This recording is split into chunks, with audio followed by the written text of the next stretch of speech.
এখন বলুন আমরা ভালোবাসবো কারে? এখন আল্লাহ বলতেছে নবী তোমার কাছে এক শ্রেণীর লোকেরা আসবে, বলবে আমরা ঈমানদার। কেন? আমরা বিশ্বাস করেছি আল্লাহকে, বিশ্বাস করেছি পরকালকে। কিন্তু আল্লাহ পাক বলতেছে ওয়ামা হুম বিমুমিনিন। চিল্লা বলুন আল্লাহু আকবার। বাবাজি ওই মালিক সুন্দর করে জিব্রাইলকে বলে, জিব্রাইল যাও আমার উম্মতে মুহাম্মাদি রাসূলুল্লাহকে জানিয়ে দাও, আমার হাবিবুল্লাহকে জানিয়ে দাও, এ জিব্রাইল আমার রাহমাতুল লিল আলামিন বন্ধুরে জানিয়ে দাও রে জিব্রাইল ওরা কিন্তু ইমানদার না, ইমানদার না।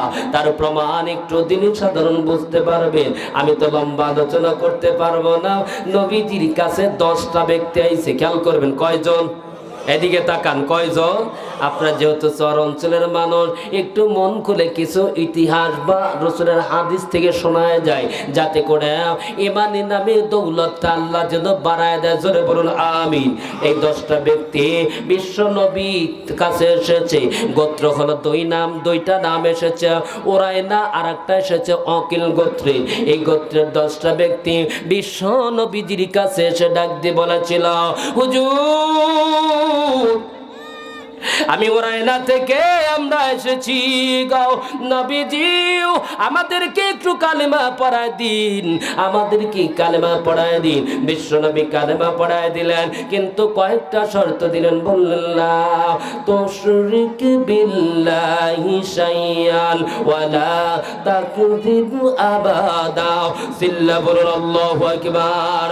নবীজি ডাক মারলেন, সাহাবীরা রে, এরা ওরায়না গোত্রের অধিবাসীরা, আমি নবীজি তোমাদেরকে কালেমা পড়াই দিলাম রে, কিন্তু আমি কয়েকটা শর্ত তোমাদেরকে দিলাম গো, খবরদার জীবন চলে যেতে পারে, কিন্তু লা তুশরিক বিল্লাহ, তোমরা আল্লাহর সঙ্গে শিরিক করো না। কারণ আল্লাহ বললেন ফালা তাজআলু লিল্লাহি আনদাদা ওয়া আনতুম তা'লামুন।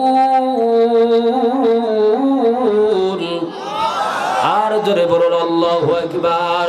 ওই আল্লাহ ডাক দি বলে, দুনিয়ার মানুষ আমি যে সৃষ্টিকর্তা, আমি যে তোমাদের প্রভু গো, এইটা জানার পরেও কেউ যেন আমি আল্লাহর সঙ্গী অন্য কারো সমকক্ষ যেন না বানায়। আল্লাহ ছাড়া অন্য কাউকে আল্লাহ মানা যাবে? আপনাদেরকে কিছু আমল দিয়ে যায়, সেটা মনে রাখবেন। আমরা সন্তান যদি মারা যাওয়ার উপক্রম হয়, অথবা আপনাদের এলাকা দিয়ে বোঝায়, কেউ যদি পানিতে ছোট বাচ্চা পড়ে গেছে, আছে না এরকম? ছোট বাচ্চা পড়ে গেছে, পাশ থেকে একটা লোক টেনে উঠাইছে, ওইখানে দৌড়ায় যা আপনি বলতেছেন আপনি ছাড়া আমার সন্তান বাঁচত না।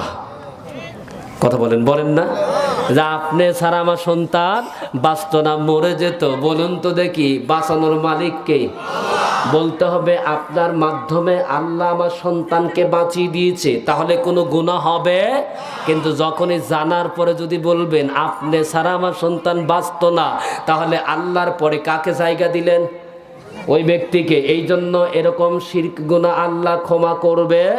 এই জন্য এর থেকে আমরা দূরে থাকবো ইনশাআল্লাহ। আল্লাহ কবুল করে, সকলে বলুন আমিন। আমি বিভিন্ন জায়গা থেকে উপমা দিতে পারছি না, আপনাদের দৃষ্টান্ত উপস্থাপন করার সময় পাইব না। এমন সময় বিশ্ব নবীজি বললেন, তোমরা কি করো? খবরদার আল্লাহর সঙ্গে শিরিক করো না। দ্বিতীয় শর্ত হলো লা তাকযিব আবাদা, কখনো মিথ্যা কথা বলবো না। এমন সময় ওরায়নার গোত্রের 10টা ব্যক্তি ডাক দিয়ে বলছিল, হুজুর আমরা 10টা ব্যক্তি কথা দিলাম গো, জীবন চলে যেতে পারে, আমরা 10টা ব্যক্তি কথা দিলাম, নবী গো আপনার কথার হেরফের কোনো কিছু নড়চড় হতে দিব না, জীবন চলে যেতে পারে গো, আপনার এই দেওয়া আমলগুলো আমরা কখনো অমান্য করব না। সিল্লা বলুন আল্লাহু আকবার। কিন্তু আল্লাহর নবী ডাক মারে, সাহাবী যাদের মুখের জবান আর অন্তরের ভিন্নতা আছে, বলুন শুধু আমরা জানি ঈমান মানে বিশ্বাস স্থাপন করা, এরকম জানি না? জোরে বলেন ঈমান মানে, অথচ আল ঈমানু হুয়া তাসদীকু মুহাম্মাদুর রাসূলুল্লাহ সাল্লাল্লাহু আলাইহি ওয়াসাল্লাম লিজামিউ, খেয়াল করেন, লিজামিউ মা যা বিহি মিনাল্লাহ। জোরে বলুন আল্লাহু আকবার। ঈমান হলো নবীদের প্রতি বিশ্বাস স্থাপন করা। কিভাবে? যা আল্লাহর পক্ষ থেকে জানিয়েছে সে সব জিনিসের প্রতি একনিষ্ঠতার সাথে বিশ্বাস করাটার নাম হলো ঈমান। সিল্লা বলুন আল্লাহু আকবার। এই 10টা ব্যক্তি এরকম বলার পরেও আমার নবীজি যেহেতু তিনি তো কোনো গায়েব জানতো না গো, যতক্ষণ পর্যন্ত ওই মালিক না জানেই তো ততক্ষণ পর্যন্ত নবী কিছু জানতো। কথা বলেন, জানতো? বলুন তো দেখি, নবীর কাছে জিবরাইল কতবার আইছিল জানেন? এই বলেন না, বলেন কতবার? দেখেন ওই যে এক বিচারা, দেখেন কত সুন্দর করে 2টা ব্যক্তি বলছে 24,000 বার। মনে রাখবেন কয়বার? 24,000 বার। কিন্তু সরাসরি কোরআন নাজিল হয় নাই। যেটা কোরআন বাদে যা হয়েছে সেটা হলো রাসূলের হাদিস। সুবহানাল্লাহ, জোরে বলেন। কিন্তু যেটা বোঝাইতে চাচ্ছি, এমন সময় নবী যেহেতু গায়েব জানে না, কি করলো? কয়েকদিন যাইতে না যাইতে ওদের কিছু অসুস্থতা গ্রাস করলো। ইবনে হাজার আসকালিন রাহমাকুমুল্লাহ আলাই ওই ব্যক্তি বলেছে ওদের শরীরে জন্ডিস নামের যে রোগটা ছিল তাদের আক্রান্ত হওয়ার পরে ওই 10টা ব্যক্তি এমন হয়েছিল শুকনো হয়ে যায়। একদিন 10টা ব্যক্তি নবীর কাছে গেছে, নবীজি আমরা বড় অসুস্থ, আমরা তো অসুস্থ, আমরা কোথায় মেডিসিন পাইব গো? বলুন নবীজি কোনোদিন কি ডাক্তার ছিল? এ কথা বলেন, ডাক্তার ছিল?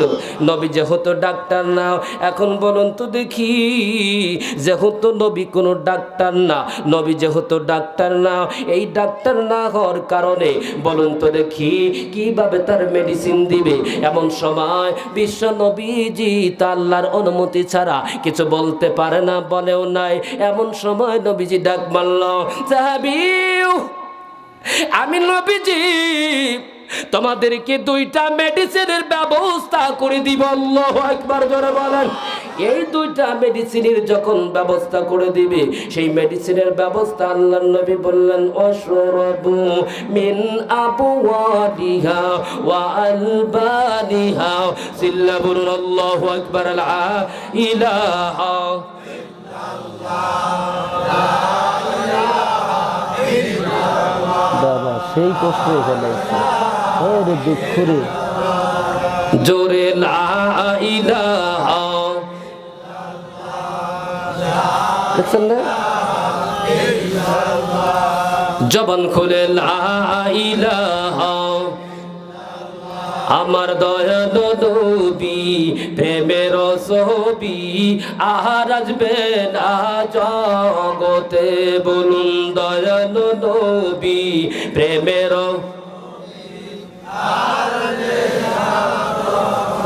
নবী হাসরের দিনে উম্মত বিনে, নবী হাসরের দিনে উম্মত বিনে যাবে না নবীজি বেহেশতে। আমার দয়ালু নবী প্রেমের ছবি। আপনাদের খারাপ লাগতেছে? জোরে বলুন, খারাপ লাগতেছে?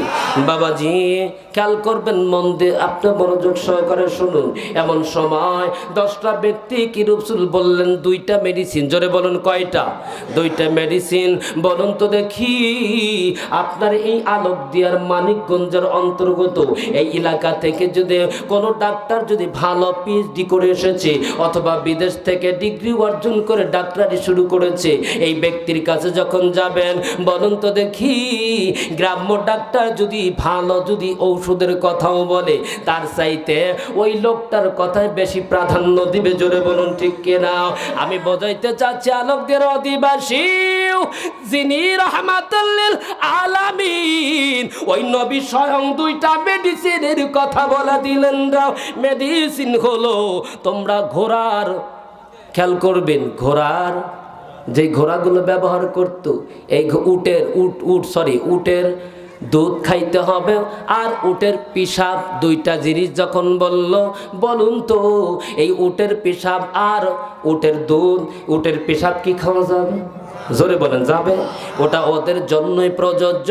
নবীজির সাহাবীরে ডাক দিয়ে বলল, হুজুর কোথায় গেলে এইগুলো আমরা পাইতে পারি গো? আমার নবী বললেন, আরে সাহাবীরা যাও গো যাও, আমি নবী তোমাদেরকে দেখায় দিচ্ছি। এক সাহাবীর দায়িত্ব দিয়েছিল যাকাতের যেই উটগুলো যেইগুলো রাখা হতো ওই জায়গা দেখভাল করার একজন দায়িত্ববান ব্যক্তি নবীর সাহাবী ছিল। এই সাহাবী ওই জায়গা যখন থাকতো এই 10টা ব্যক্তিকে ওই জায়গা পাঠিয়ে দিল বিশ্ব নবীর পরিচয় জন্য, কিছু জিনিসগুলো লিখে দিল। চিল্লা বলুন আল্লাহু আকবার। লা ইলাহা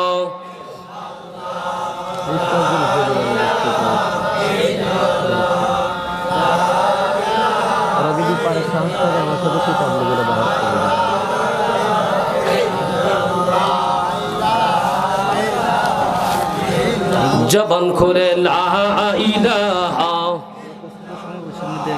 ঠিক না, তারপরে কি জানি কিছু তাহলে জবান খুলে লা ইলাহা। বাবাজি নবীজির কাছে যখন খবর পাইল ওই সাহাবীর কাছে 10টা ব্যক্তি গিয়েছে, 10টা ব্যক্তি যখন পরিচয় দিল, খারাপ লাগতেছে আপনাদের? 10টা ব্যক্তি পরিচয় দেওয়ার পরে বিশ্ব নবীজির ওই সাহাবীর কাছে ওই সুন্দর করে ওইগুলো নিলে খাওয়ার পরে কয়দিন যাইতে না যাইতে আমার মালিক, আপনার মালিক রহমাতাল লিল আলামিন, ওই দয়ার নবীজির প্রভু রহমান রব্বুল আলামিন ওই ব্যক্তিদের রোগ আল্লাহ ভালো করে দিয়েছে। জোরে বলুন আল্লাহু আকবার। আল্লাহর নবী ডাক দিয়ে বলে, সাহাবী যেই ব্যক্তিরাও আমি নবীর কাছে কালেমা পড়ে যারা মুসলমান হয়েছে রাও, আরে সাহাবীরাও আমি নবীর কাছে কালেমা পড়ে তারা ঈমান কবুল করার পরেও আমার সাহাবীদেরকে পর্যন্ত তারা হত্যা করেছে।